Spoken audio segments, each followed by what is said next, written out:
La plus grande tristesse dans la vie de Michel Bernier fut peut-être la mort soudaine et tragique de sa mère, Odile Vaudel, qui se suicida le 21 juin 1985, à l'occasion de la fête de la musique, une journée qui aurait dû être remplie de joie musicale en France. Née le 2 août 1956 à Paris, dans une famille d'artistes, Michel était la fille unique de Georges Bernier, dit le professeur Choron, fondateur des magazines à l'humour noir, Hara-Kiri et Charlie Hebdo, et d'Odile, une femme sensible qui fut prise dans un tourbillon de difficultés financières et affectives dans ces dernières années. À la mort d'Odile, Michel n'avait que 29 ans, était au début de sa carrière et n'avait pas encore vraiment trouvé sa place dans le monde du spectacle. Le décès de sa mère a non seulement été un choc énorme, mais a également laissé en elle un vide incompressible, une douleur qu'elle évoquait souvent dans les interviews d'une voix tremblante, comme si le souvenir était encore frais après des décennies. Elle a un jour partagé dans l'émission Ambition intime avec Karine Le Marchand que sa mère avait peut-être voulu envoyer un signal de détresse que personne n'avait remarqué, et qui a fait que Michel s'est blâmée de ne pas avoir été plus présente pour sa mère dans ces derniers jours. Cette perte devient encore plus poignante lorsque Michel repense à la situation de sa famille à l'époque. Ses parents sont tombés dans une extrême pauvreté, perdant la stabilité financière dont ils avaient de bénéficier grâce au succès de Hara-Kiri. Odile, introvertie, ne supporte pas la pression d'une vie difficile et de sa relation compliquée avec le professeur Choron, un homme excentrique, humoristique, mais aussi contradictoire. Michel, en tant qu'enfant unique, se sentait comme un pont entre les deux, mais pas assez fort pour les maintenir ensemble, ou pour elle-même. Lorsqu'elle devient mère de Charlotte puis d'Enzo, cette tristesse est encore plus forte, car elle réalise que ses enfants ne rencontreront jamais leur grand-mère, une personne qui, selon Michel, apporterait tendresse et chaleur à la famille. Cette tristesse n'était pas seulement une perte personnelle, mais aussi un sentiment d'impuissance face à ce qu'elle ne pouvait pas changer, une blessure mentale qu'elle portait avec elle toute sa vie. La carrière de Michel Bernier a été un parcours long et haut en couleurs, où elle est passée de ses premiers pas dans les cafés-théâtres à devenir l'un des visages marquants de la télévision et du théâtre français. Après avoir abandonné ses études de droit à Malakoff, une voie que ses parents espéraient lui apporter une stabilité, Michel décide de poursuivre sa passion pour l'art. Elle s'inscrit au cours Virio, une formation d'acteur de 2 ans, où elle commence à perfectionner ses compétences. À ses débuts, elle se produit dans des cafés parisiens, où le public est restreint et les lumières tamisées, mais ce sont ces expériences qui nourrissent son amour de la scène. En 1982, elle décroche son premier rôle en rejoignant le Petit Théâtre de Bouvard, sur Antenne 2, une émission d'humour populaire qui réunit de jeunes talents comme Muriel Robin, Didier Bourdon et Chantal Laddessous. C'est là qu'elle rencontre Mimi Mati et Isabelle de Botton, 2 amies qui formeront plus tard le trio comique féminin Les Filles, phénomène de la scène comique française des années 80. Les Filles deviennent rapidement une icône d'humour simple mais profond, inspiré de la vie quotidienne.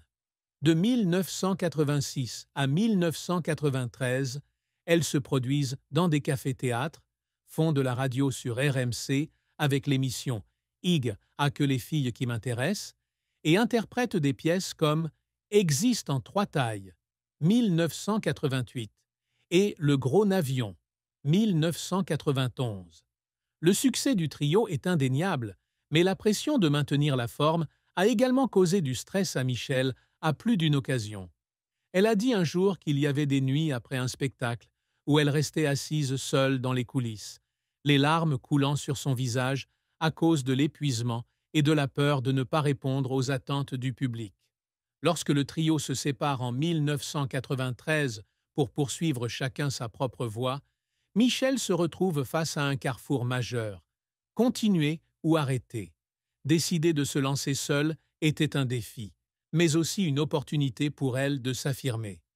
La carrière solo de Michel explose avec le one-woman show Le Démon de midi en 2000, d'après la bande dessinée de Florence Sestac. La pièce, qui raconte la crise de la quarantaine d'une femme, était à la fois humoristique et touchante, et a touché le cœur de milliers de spectateurs. La pièce a connu un tel succès qu'elle a été adaptée au cinéma en 2005, avec Michel dans le rôle principal. Ce fut l'apogée de sa carrière sur scène. Mais pour y arriver, elle dut travailler sans relâche, parfois jusqu'à l'épuisement. Elle a un jour raconté qu'il y avait des jours où elle écrivait des scripts tard dans la nuit, puis se tenait sur scène le lendemain matin avec des cernes sous les yeux, juste pour s'assurer que tout était parfait. Les larmes qui coulaient à ces moments-là n'étaient pas seulement dues à la fatigue, mais aussi à la joie de voir le public applaudir sans fin. À l'écran, Michel s'est également illustré grâce à ses rôles dans Gazon maudit, 1995, de Josiane Balasco, Les Frangines, 2002, avec Ariel Dombasle, et surtout la série La Stagiaire de 2015 sur France 3, où elle se transforme en Constance Meyer, une femme de 50 ans qui décide de devenir juge assistante. Ce rôle lui a non seulement apporté un grand succès commercial, mais a également démontré sa capacité à passer de la comédie au drame. Cependant, tous les projets ne se déroulent pas sans heurts. Certains films comme Crédit pour tous, 2011, ou Thelma, Louise et Chantal, 2010, n'ont pas répondu aux attentes, la faisant douter de ses capacités. Ces échecs se produisaient lorsqu'elle était assise seule, regardait en arrière sur son parcours et se demandait si elle devait continuer. Mais c'est sa persévérance qui l'a aidée à surmonter cette épreuve, transformant ses larmes en motivation pour se lever et aller de l'avant. Michel Bernier s'efforce toujours de réaliser de grandes choses dans sa carrière, non seulement pour s'affirmer, mais aussi pour inspirer les autres, notamment les femmes. Dès les débuts des filles, elle rêvait de créer un espace humoristique où les femmes pourraient s'exprimer librement, brisant le stéréotype selon lequel la comédie était un terrain de jeu réservé aux hommes. La pièce. Le démon de midi est la réalisation de ce rêve, lorsqu'elle porte sur scène l'histoire d'une femme d'âge moyen, transformant la douleur et le rire en voix commune de millions de spectateurs. Elle voulait qu'on se souvienne d'elle non seulement comme une comédienne, mais aussi comme une conteuse capable de toucher le cœur de ses téléspectateurs. Un autre accomplissement que Michel recherche toujours est la reconnaissance de ses collègues.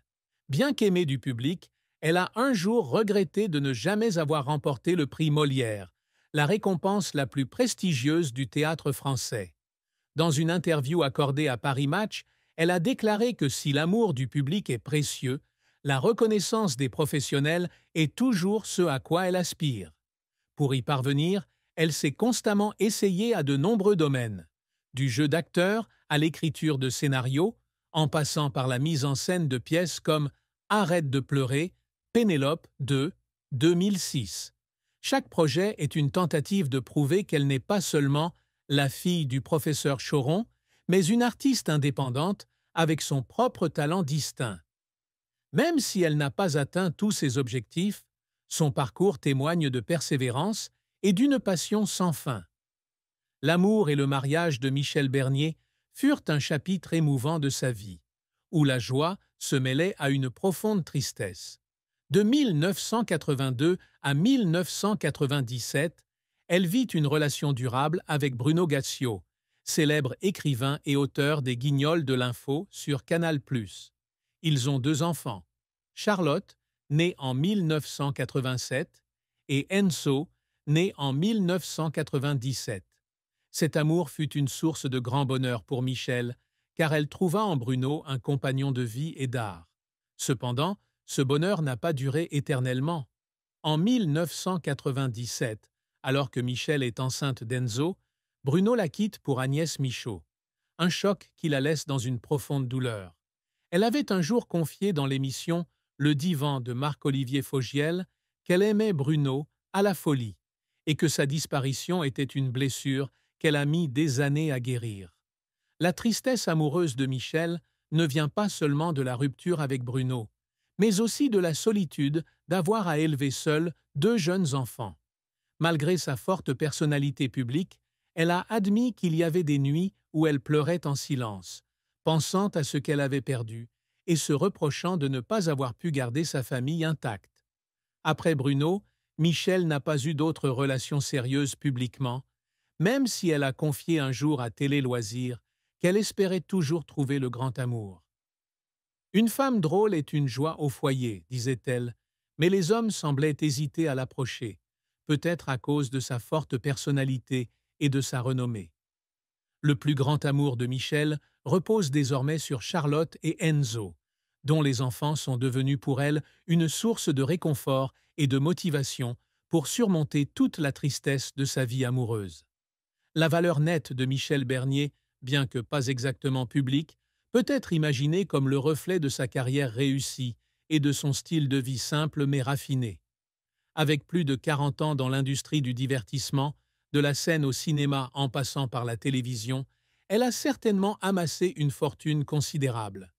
Imaginez-la possédant un appartement confortable à Paris, peut-être dans le quartier de Montparnasse où elle est née, AV.